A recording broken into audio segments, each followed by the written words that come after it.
നമസ്കാരം. ഇന്ന് നമുക്കൊരു ബീഫ് കറി ഉണ്ടാക്കാം. അതിനായിട്ട് ഞാൻ 1 കിലോ ബീഫാണ് എടുത്തിരിക്കുന്നത്. ഒരു കുക്കറിലോട്ട് ഇടുക. ബീഫ് നല്ലവണ്ണം കഴുകി അരിപ്പ പാത്രത്തിൽ വെച്ച് അതിൻ്റെ വെള്ളം അരിച്ച് കളഞ്ഞ് ഒരു 15 മിനിറ്റെങ്കിലും വെക്കണം. എന്നിട്ട് വേണം എടുക്കാൻ. അല്ലെങ്കിൽ ആ ഇറച്ചിയുടെ വെള്ളമൊക്കെ ഉണ്ടെങ്കിൽ ആ കറിക്ക് ഒരു രുചി വ്യത്യാസം വരും. അപ്പോൾ ഇറച്ചിയുടെ ആ വെള്ളം ചാറൊന്നും കാണില്ല. അരിപ്പ പാത്രത്തിനകത്ത് വെച്ച് വെള്ളം കളഞ്ഞ് വാലേക്ക് വെച്ചെടുത്തിട്ട് വേണം എടുക്കാൻ. കുക്കറിലേക്ക് ഞാൻ 1 കിലോ ബീഫ് ഇട്ടിരിക്കുകയാണ്. അതിലേക്ക് കുറച്ച് പൊടികളൊക്കെ ഇടുവാണ്. 1 സ്പൂൺ മുളക് പൊടി ഇടുന്നു. മുളക് പൊടി കാശ്മീരി മുളക് പൊടിയും അതിൻ്റെ കൂടെ നാടൻ നല്ല എരിയുള്ള മുളക് പൊടിയും കൂടെ ചേർത്തതാണ്. 1 സ്പൂണ് മല്ലിപ്പൊടി ഇടുന്നു. 1/4 സ്പൂണ് മഞ്ഞൾപ്പൊടി ഇടുന്നു. 1 കിലോയുടെ കണക്കാണ് കേട്ടോ. പിന്നെ വെളുത്തുള്ളി ചോപ്പ് ചെയ്തത് ഒരു 1.5 സ്പൂൺ ഇട്ടു.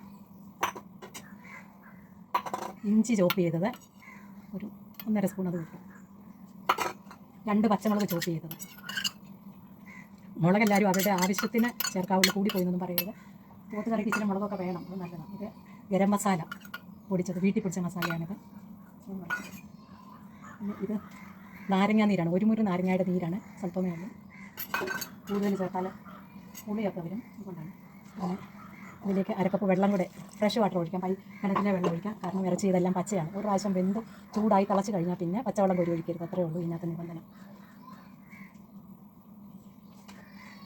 അത് ഈ ഒരു കറിക്കെന്നല്ല, എല്ലാ കറികൾക്കും അങ്ങനെയാണ്. നമുക്ക് നല്ലപോലെ ഇതിനെ ഇളക്കാം. ഉപ്പും കൂടി ഇടട്ടെ. ആവശ്യത്തിന് ഉപ്പും ചേർക്കുക.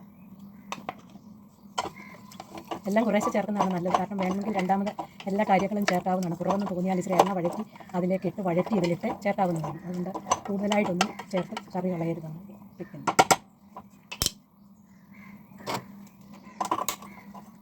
ഗ്യാസ് ഓൺ ചെയ്ത് കുക്കർ അടച്ചു. പിന്നീട് ഒരു 3 വിസിൽ, അതായത് ആദ്യത്തെ വിസിൽ ഫുള്ള് തീയലും നല്ല ലോങ് വിസിലായിട്ട് വരട്ടെ. രണ്ടാമത്തെ 3ാമത്തെ വിസിൽ ചെറിയ വിസിലാണ്, കാരണം സിമ്മയിലിട്ടുള്ള വിസിലാണ്. പിന്നെ മൊത്തം ആദ്യത്തെ വിസിൽ വന്നു കഴിഞ്ഞാൽ പിന്നെ ഒരു 10 മിനിറ്റ് കൂടുതൽ അടുപ്പ് വെക്കണ്ട, കുക്കർ ഓഫ് ചെയ്തോളൂ. കാരണം ഇറച്ചി വെന്ത് പോയാലും കൊള്ളത്തില്ല. പല ഇറച്ചിക്കും പല വേവാണ്. അതുകൊണ്ട് 10 മിനിറ്റ് സ്റ്റീമേൽ കിടന്നാൽ മതി. ഓഫ് ചെയ്തേക്കാം. പിന്നെ കുക്കർ തുറന്ന് വെന്തില്ലെങ്കിൽ ഒരു വിസിലോട് അടുപ്പിക്കുക. എന്നെങ്കിൽ ഓക്കെ, ഇറ്റ്സ് ഓക്കെ. പിന്നെ അടുത്ത പരിപാടിയിലേക്ക് പോകാം. ഇപ്പം ഞാൻ കുക്കർ അടച്ചു. ഇനി ഇതിൻ്റെ വിസിൽ വരാനായിട്ട് വെയിറ്റ് ചെയ്യുന്നു. കുക്കർ തുറക്കുകയാണ്. ആവശ്യത്തിന് വെള്ളമുണ്ട്. ഇനി അടുത്തായിട്ട്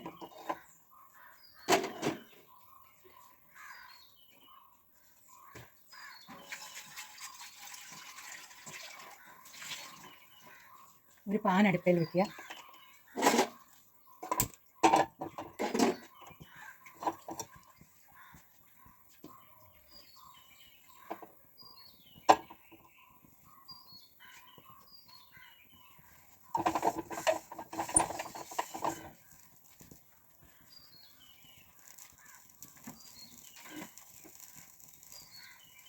അതിലേക്ക് കുറച്ച് വെളിച്ചെണ്ണ ഒഴിക്കുക.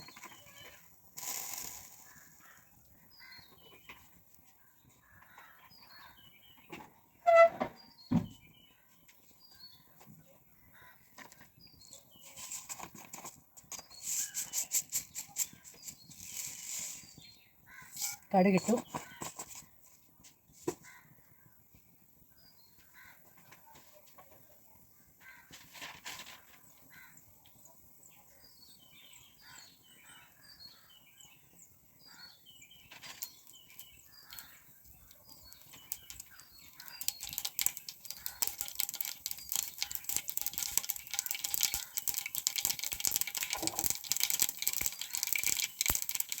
ഇച്ചിരി കുറച്ച് കൊടുക്കുക.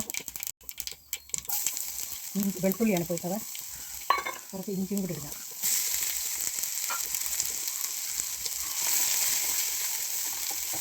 ഇഞ്ചി കൂട്ടി കൊടുക്കുക.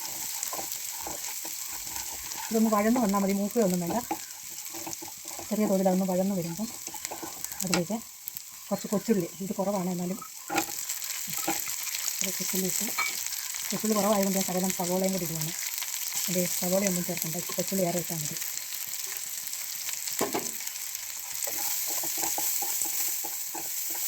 ഇതൊന്ന് മൂത്ത് ഇച്ചിരി ബ്രൗണായിട്ട് വരുന്നിടം വരെ നോക്കിക്കുക.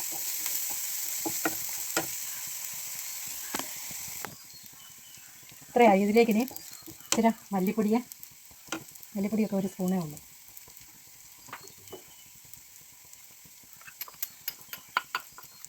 തീ കുറച്ച് വെച്ചിട്ട് വേണേ.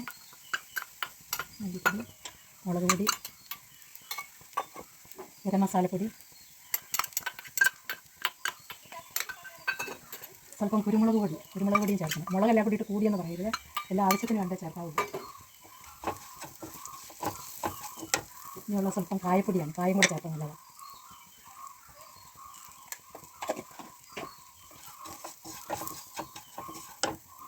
ഇനി ആ ഇറച്ചിയുടെ വെള്ളം തന്നെ ശകലമാണ്.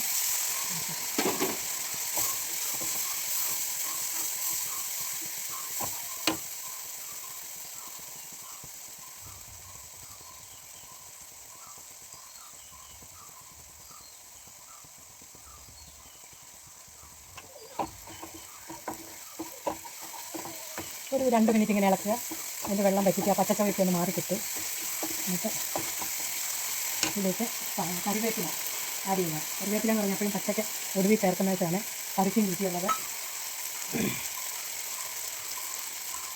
ആദ്യമേ തന്നെ ഒക്കെ ഇട്ട് കഴിഞ്ഞാൽ കറിവേപ്പിലയുടെ മണവും രുചിയൊക്കെ മാറും.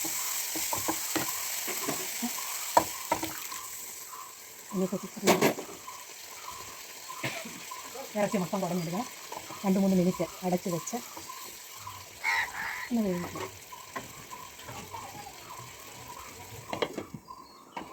സിമ്മയിലായിക്കോട്ടെ 3 മിനിറ്റ്.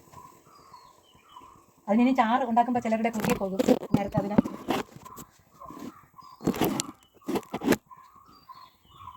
ചാറ് കുറുകിയാൽ ഇച്ചിരി തിളച്ച വെള്ളം ഒഴിച്ചാൽ മതി. തിളച്ചത് തന്നെ ഒഴിക്കണം, ആറിയത് പോരാ.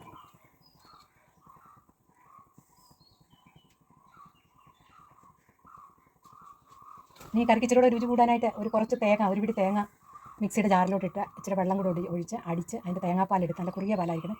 അത് ഒരു അര കപ്പ് ചേർത്താൽ ആ കറിക്ക് കുറച്ചുകൂടി രുചി കൂടുതൽ കിട്ടും. സ്റ്റൂ ആക്കി കളയരുത്, ഇച്ചിരി ഒന്ന് കളർ മാറ്റാനും മാത്രം. അത്രയേ ഉള്ളൂ. കറി റെഡിയായി. ഇനി ഗ്യാസ് ഓഫ് ചെയ്തു. ഇനി നമുക്ക് സെർവ് ചെയ്യാം. ഇനി ഇതിൻ്റെ ചാറ് വേണമെങ്കിൽ കുറച്ചും കൂടി ഒന്ന് പറ്റിച്ചെടുത്താലും മതി. പക്ഷേ എനിക്ക് ഇത്രയും ചാറ് വേണം, അപ്പത്തിനൊക്കെ കൂട്ടണമെങ്കിൽ ചാറ് വേണം. ഇനി മറ്റൊരു വീഡിയോയായിട്ട് ഇനിയും കാണാം. Thank you for watching.